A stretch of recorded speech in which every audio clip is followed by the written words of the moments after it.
దీపావళి బాంబుల షాప్ అనుమతికి 10,000 లంచం డిమాండ్ చేసిన ఫైర్ అవినీతి అధికారి సత్యనారాయణ 8,000 తీసుకుంటూ అవినీతి నిరోధక శాఖకు అడ్డంగా దొరికాడు. నాగార్జున కళాశాల సమీపంలో ఏసీబీ అధికారులు రెడ్ హ్యాండెడ్గా పట్టుకున్న ఏసీబీ అధికారులు లంచగొండిని రేపు నాంపల్లి ఏసీబీ కోర్టుకు హాజరు. ఏసీబీ హెచ్చరిక, లంచం అడిగితే 1064 టోల్ ఫ్రీ నెంబర్కు ఫిర్యాదు చేయండి. దీపావళి పండుగ సందర్భంగా టెంపరీ క్రాకర్ షాప్ పెట్టడానికి ఒక కంప్లైంట్ స్టేషన్ ఫైర్ ఆఫీసర్ దగ్గరికి అప్రోచ్ అయితే దానికి లైసెన్స్ ఎన్ఓసి ఇవ్వడానికి 10,000 డిమాండ్ చేశాడని మా దగ్గర వచ్చి కంప్లైంట్ ఇచ్చాడు.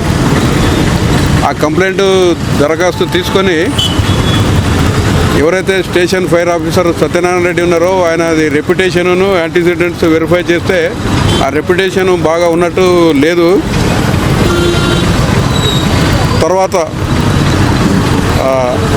ఈరోజు మళ్ళీ ఎవరైతే కంప్లైంట్ మా దగ్గరికి వచ్చాడో ఆయన్ని సత్యనారాయణ రెడ్డి గారి దగ్గరికి ఫోన్లో మాట్లాడిస్తే 10,000 డిమాండ్ చేసిన తర్వాత ఆయన అంతా ఇచ్చుకోలేను అని 8,000కు ఒప్పందం కుదుర్చుకొని ఈరోజు సాయంత్రం ఈ కాలేజ్ గ్రౌండ్లో నేను అక్కడికి వస్తా వెయిట్ చేయని చెప్పి ఈ సత్యనారాయణ రెడ్డి గారు ఆ కంప్లైంట్ దగ్గరికి వచ్చాడు. వచ్చి 8,000 డిమాండ్ చేసిన 8,000 ఆయన బైక్లో ట్యాంక్ కవర్లో పెట్టమని చెప్పి యాక్సెప్ట్ చేశాడు. వెంబటే మేము మా టీంలో అన్నీ ఆ దగ్గరలో ఉన్న టీంలు ఆయన్ని కస్టడీలోకి తీసుకొని ఆ 8,000 రికవరీ చేశాము. చేసి ఈ ఆఫీస్కు తీసుకొచ్చి కస్టడీ తీసుకొని ఆఫీసులో రికార్డ్స్ వెరిఫై చేస్తున్నాము. తర్వాత వాళ్ళ ఇంట్లో కూడా సోదాలు నిర్వహించడం జరుగుతుంది.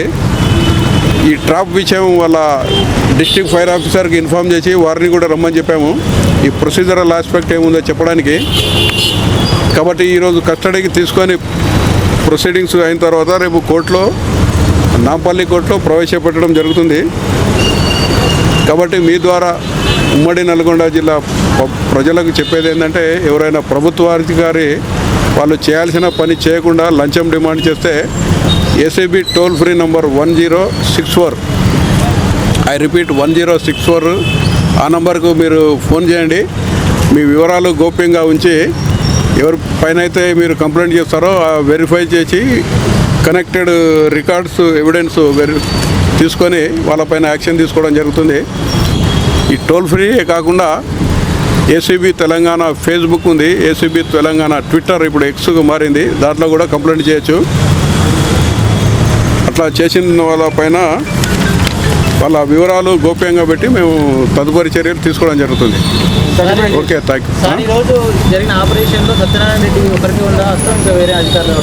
సత్యనారాయణ రెడ్డి ఒకరికే ఉంది, ఎందుకంటే ఎన్ఓసి ఇష్యూ చేయాల్సింది ఆయనే కాబట్టి ఆయన ఒకరికే ఉంది. కాబట్టి అక్కడ బయట వచ్చి డిమాండ్ తీసుకున్నాడు. ఓకే.